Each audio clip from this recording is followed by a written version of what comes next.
Taştı vurağım karan kıyfen yolunda vuryan yağdım ben. Baştan hallide sarat gele yaralarım ey fara ay.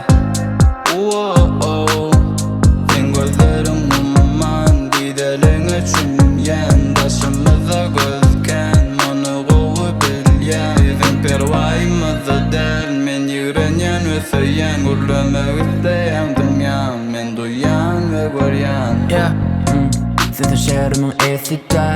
Nahtı bitimini ekseken Çıktı canım seni rahat edecek Tahkimler söyleyen ey Senin hiç kim yoktu Kişiliğin cazı tersine döktü Hakikatin biti alı koptu Duygularım sen yoka korktu korkma Sebebi yolu belli Benden yan yana 50-50 İsteyen bolmak belli Arzulan nereden geldi ey Menini senin geçtim Ağlan men yüreğimi teşti Zavatın yanına geçti Durun yaltısı Taştı ölçtü vurağım karan kıyfen yolunda vuryan yağdım ben. Baştan hallide sarat gele yaralarım ey